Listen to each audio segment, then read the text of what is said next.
নমস্কার বন্ধুরা, রসবাসা বাঙালিতে আপনাদের স্বাগত। আমি আজ বানিয়েছি ইলিশ পাতুরি। বন্ধুরা, আজ আমি 1 কেজি ওজনের একটা ইলিশ মাছ নিয়েছি। এই মাছটার পাতুরি করে দেখাবো। মাছগুলো আমি সব রিং পিস করে নিচ্ছি। বন্ধুরা, আমি এখানে বড় চামচের 3 চামচ পোস্ত নিয়েছি, বড় চামচের 2 চামচ কালো সর্ষে আর 2 চামচ সাদা সর্ষে একসঙ্গে আমি বেটে নেব। আমি এই মশলাটা শিলেই বাটব। সঙ্গে দেবো একটু নুন আর এই কাঁচা লঙ্কাগুলো দিয়ে আমি একসঙ্গে একটা পেস্ট করে নেব। বন্ধুরা, মাছটা আমি কেটে ধুয়ে পরিষ্কার করে নিয়েছি। এবার আমি ম্যারিনেশন করব। তার জন্য প্রথমে দেব স্বাদ মতো নুন,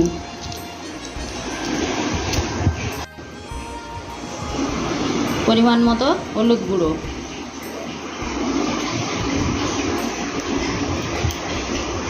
এবার দেব একটু কাশ্মীরি লঙ্কার গুঁড়ো,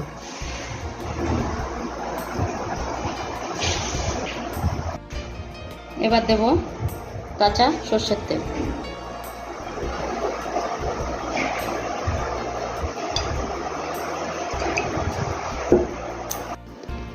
এবার আমি হাত দিয়ে খুব ভালোভাবে মেখে নেব, যাতে মাছের গায়ে খুব ভালোভাবে নুন হলুদ লঙ্কাটা ঢোকে।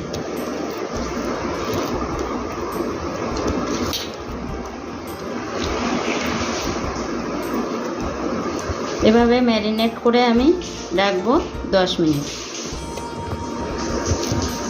মাছটা আমি ম্যারিনেট করে রেখেছি, 10 মিনিট ঢাকা দিয়ে রেখে দেব। বন্ধুরা, মাছটা আমি 10 মিনিট বলেছিলাম, কিন্তু আধা ঘন্টাও হয়ে গেছে ম্যারিনেট করে রেখেছিলাম। আমি ঢাকনাটা খুলছি। এদিকে শিলে আমি মশলাটা বেটে নিয়েছি।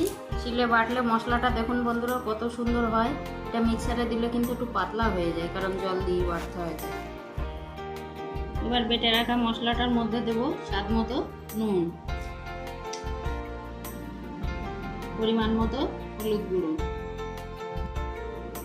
দেব সর্ষের তেল,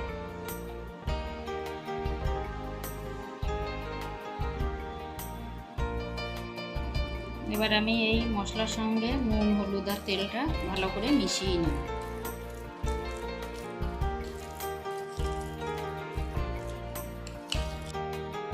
এবার আমি মাছের গায়ে মশলাটা ভালো করে মেখে নেব। চামচ দিয়ে যতটা হয় আমি করে নিই, তারপরে হাত দিয়ে দেব।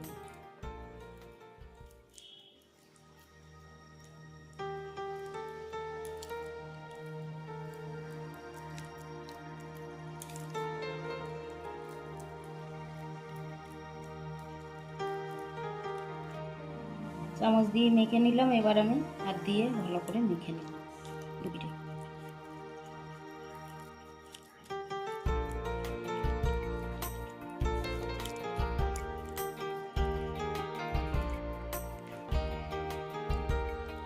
বন্ধুরা, মশলাটা আমি খুব ভালোভাবে মাছের গায়ে মেখে নিলাম। এবার আমি পাতার মধ্যে দেব। বন্ধুরা, আমি এখানে কলা পাতা নিয়েছি। কলা পাতাগুলো পরিষ্কার করে ধুয়ে সেঁকে নিয়েছি। এবার একটা একটা করে মাছ আমি পাতুরি বানিয়ে নেব। বন্ধুরা, পাতার মধ্যে এবার আমি একটা মাছ দিলাম। এবার দেব একটা চেরা লঙ্কা, এবার দেবো সর্ষের তেল বেশ খানিকটা। এবার আমি পাতাটা মুড়ে নেব।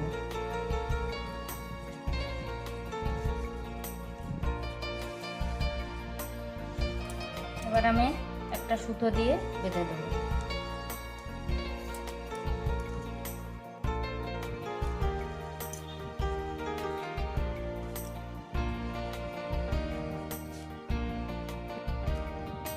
এইভাবে আমি সব মাছগুলো পাতার মধ্যে মুড়ে নেব। বন্ধুরা, 4টে মাছই আমি কলা পাতায় মুড়ে নিয়েছি। এবার আমি কড়াইয়ের মধ্যে সেঁকে নেব। গ্যাসে একটা কড়াই বসিয়েছি, দেব সামান্য সর্ষের তেল।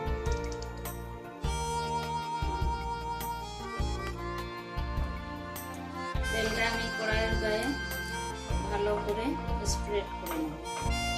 এবার আমি একটা একটা করে পাতুড়িগুলো দিয়ে দেব।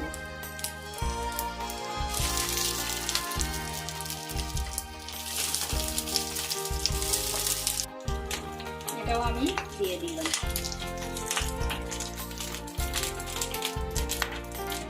এবার আমি ঢাকা দিয়ে 10 মিনিট মিডিয়াম ফ্লেমে রান্না করে নেব। বন্ধুরা 10 মিনিট হয়ে গেছে, আমি এবার ঢাকনাটা খুলছি। মাছের অপর পিঠটা আমি ভেজে নেব।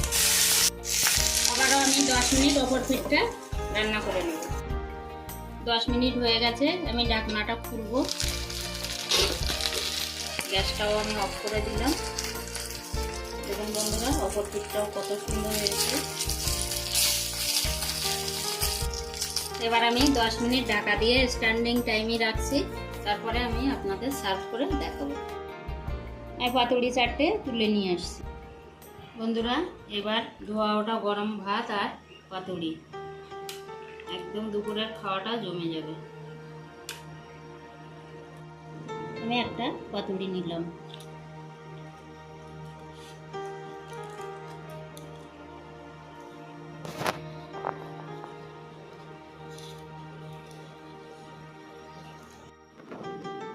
দেখুন বন্ধুরা কত সুন্দর হয়েছে। এটা আমি পাতার থেকে বার করে দিচ্ছি। মাছটা কতটা সুসিদ্ধ হয়েছে আমি একবার দেখাবো আপনাদের। দেখুন বন্ধুরা সুন্দর, কিন্তু পুরো একদম মাছটা খুব ভালো সুসিদ্ধ হয়েছে।